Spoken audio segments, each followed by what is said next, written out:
नमस्कार मंडळी, पुन्हा एकदा स्वागत आहे आपल्या चॅनलच्या एका नवीन व्हिडिओमध्ये. तर मंडळी, आपण आता आहोत ते मळ्यामध्ये. आणि मळ्यामध्ये इकडे आहेत ना, आता मिरगाच्या महिन्यामध्ये पेरे केलेले आहेत. तर त्या ज्या पेरे केलेल्या ज्या दाढी आहेत त्या तुम्हाला दाखवतो. हे बघा, पातळ पातळ दाढी आहेत आणि त्यात हा पाऊस नाही पडत आहे. आणि दाढीची एवढी हालत खराब झाली आहे, हे बघा.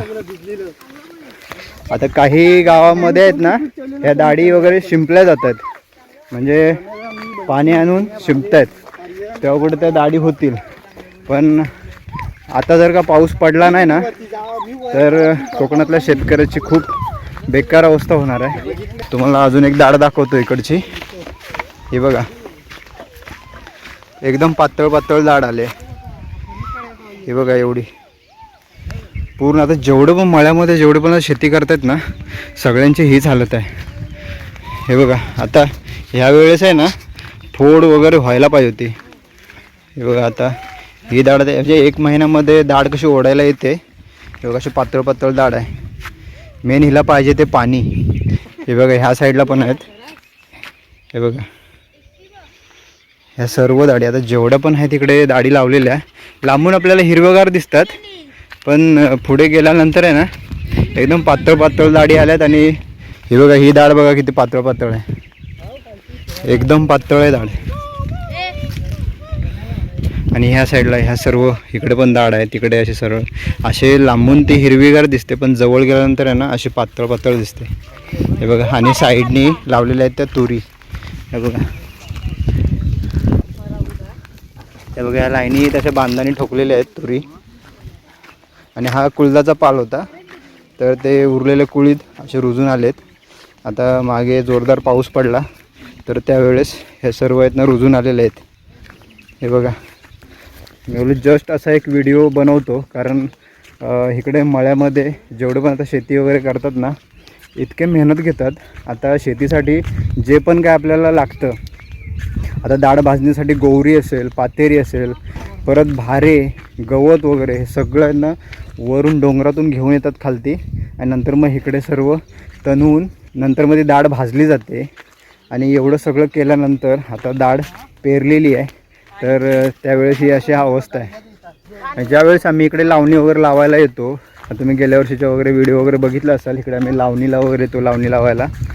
त्यावेळेस किती मस्त वाटतं, एकदम खूप मजा येते. शेती वगैरे करायला मेहनत आहे, पण ती मजा वेगळी आहे. मेहनत खूप आहे. आता बऱ्याचशा जणांनी शेती वगैरे सोडली ना, आता इकडे आहेत, नेमकेच आहेत ते आता शेती करतात. हे बघा, अशा आम्ही पर्यातून चाललो आहे. हे बघा, ह्या साईडनी पण पुढे आहे ना, सर्व दाढी वगैरे पेरलेले आहेत आणि मस्त रुजून आलं आहे.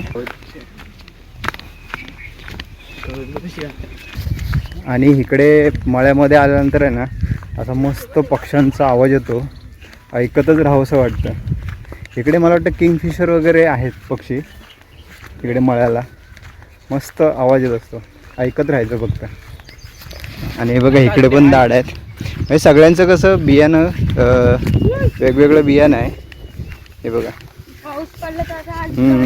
आता वातावरण तर केलं नाही पावसाने. बघूया, पाऊस आला तर एक नंबर काम होईल. पण ह्या दाढीला आता पाहिजे तो पाऊस.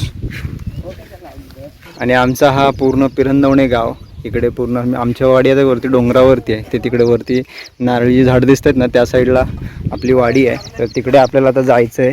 तर वरती जायपर्यंत पाऊस नाही आला पाहिजे. आणि आम्ही एक घराजवळ आहे ना, रोपटा पेरलेला होता, तर तो पण तुम्हाला दाखवतो कितपत रुजून आला आहे.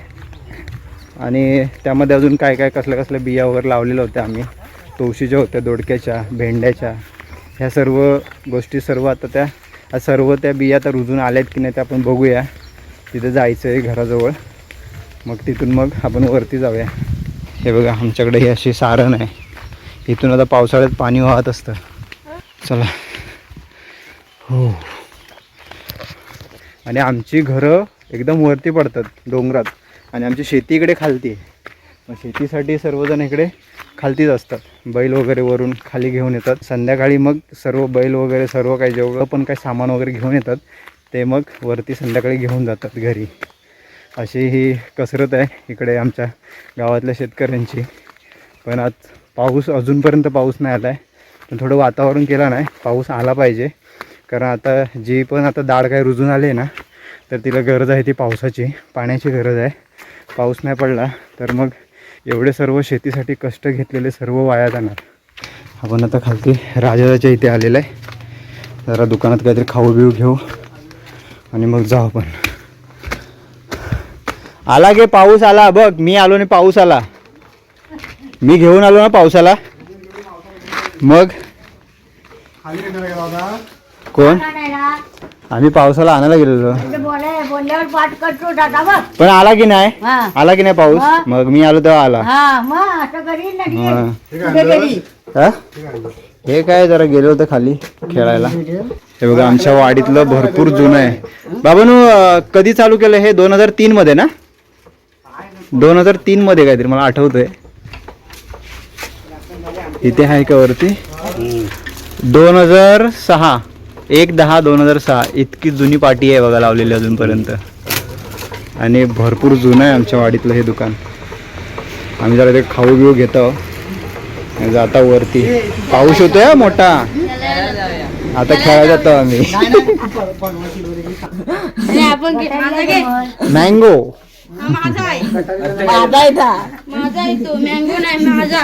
अरे लेमन गोळ्यांचं पाणी आहे. हापूस आंबा आहे, रत्नागिरीचा हापूस आंबा. आम्हाला काय घरात वस्तू लागतात ना, किरकोळ वस्तू, त्या आम्ही इथे दुकानात येऊन घेतो. हे खूप जुनं दुकान आहे. आम्ही जेव्हा लहान होतो गावाला त्यावेळेस हे चालू झालं होतं. आणि कधी आलो इकडे पॅप्सी वगैरे घेतो आम्ही. मस्त, खूप आठवणी आहे तिकडच्या. तुम्ही कोणीकडे चालले सांगा? मी जातोय लेकीकडे, स्वप्नालीकडे. कुठं? ओझरखोल. ओझरखोल. हा अच्छा, दोघं पण चालले होते? हा दोघं. आता पुढे गाडी गेली ती ना 4ची. तीच. 4:30ला येते वाटते इकडे. हे बघा 4:10 झालेत. जावा सावकाश. होय होय. हे बघा इकडे घराजवळ आपण त्या दिवशी रोपटा पेरला होता. तर बघूया कितपत रुजून आला आहे. आणि इथून एक फणस पण घेऊन जायचं आहे. म्हणजे ह्या वर्षी आम्ही इतके फणस खाल्लेले काय हिशोबत नाही लागत आहे. सगळे बरके फणस ते पण. बघा आता घराजवळ आलेलं आहे. हां वाव, रोपटा रुजून आलेला आहे. मस्त काम झालेलं आहे. एक नंबर, भारी आहे. इथे एवढ्यात आहे ना, मी कोथिंबीर लावले, धने पेरले होते इकडे. आणि इकडून ह्या सर्व अशा काकडीच्या बिया लावलेल्या आहेत लाईनीत. आणि इकडे दाळची भाजी आहे. तर कुठे कुठे रुजून आले बघा ह्या साईडला. आणि इकडे आहे ना आपण ह्याचं गोंड्याचं बी टाकलं होतं. ते जरा वेळ जाईल रुजायला. आणि इथे दोडका वगैरे होता. म्हणजे आता जरा पाणी वगैरे मिळालं की व्यवस्थित इकडून सर्व रुजून येईल. आणि इकडून केळबे बघताय किती मरणाचे केळबे. म्हणजे आता श्रावण महिन्यात आहे ना, जेवायला आपल्याला पानांची कमी नाही. आणि कोणताही कार्यक्रम वगैरे असला, पूजा असू दे, काही असू दे, आपल्याला इकडे हे सर्व केळबे वगैरे मिळून जातात. असा हा सर्व जुगाड आहे ना, पावसाळी जुगाड हा करून ठेवावा लागतो. भाज्या वगैरे म्हणजे आपल्याला कशा नंतर पावसाळ्यामध्ये खायला मिळतात. इथे फणस काढलेला आहे, आपण काढून ठेवले ना फणस. तो आता घेऊन जातो, कच्चा आहे तर मुंबईला घेऊन जायचं आहे मला. तर चला जाऊया आता फटाफट घरी. पाऊस पण येतो आहे आणि पोरं सर्व थांबले तिकडे रस्त्यावरती. एवढंसं फणस वरती घेऊन जायला किती घामाघूम होतं आहे. चढवत नाही वरती. आता मागे किंद्रवाडी गेली. किंद्रवाडीतले घर आहे तिकडे मागे. तिथून मग वरती गेल्यानंतर मग आमची वाडी लागते, घेवडेवाडी. असा रोड आहे वरती जायला. आणि आम्ही आता असे चालतच जातो वरती. चढ आहे चढ. सर्वात खतरनाक आमच्या इथला हा चढ आहे. इथून हा असा डायरेक्ट चढ असा इथपासून लागलेला आहे किंद्रवाडीतून. हा पहिलाच मोठा टर्न आहे. टर्न पण आहे आणि चढ पण आहे सर्व वरती. नवीनचे कोण ड्रायव्हर वगैरे येतात ना, त्यांना इकडचा अंदाज नाही मिळत. चला घराजवळ आलो आहे आणि वातावरण बघा काय भारी केलं आहे. कुठे कुठे ढग आहेत. इकडे ह्या साईडला आहेत, इकडे आहेत. इकडे खूप मोठे ढग आलेत. पाऊस पडणार, फायनली पाऊस पडणारच. हे बघा पावसाचं वातावरण झालं आहे. घराच्या इथला नजारा बघा काय भारी, आणि गडगडायला सुरुवात झाली. तर चला मंडळी, घरी आलो आहे आणि पावसाचं वातावरण झालं आहे आणि पाऊस पाहिजे खरं तर, कारण त्या दाढी वगैरे जर काय रुजून आल्यात किंवा मी रोपटा वगैरे पेरला आहे, झाडांना मेन पाणी पाहिजे. आता जर का पाऊस नाही पडला तर मग सर्व काही वाया जाणार. तर असं एकंदरीत आपण मळ्यात वगैरे फिरलो आणि खालचा रोपटा पण बघितला. आणि येताना असलं गरम होतं, कारण खालून आम्ही डायरेक्ट चढत वरती येतो, चढ आहे पूर्ण. तर घरी आलो आहे. तर हा व्हिडिओ मी इथंच थांबवतो. भेटू असंच कोणत्या तरी एका नवीन व्हिडिओमध्ये, गावातल्याच आणखी एका नवीन व्हिडिओमध्ये भेटू. तर चला, बाय बाय.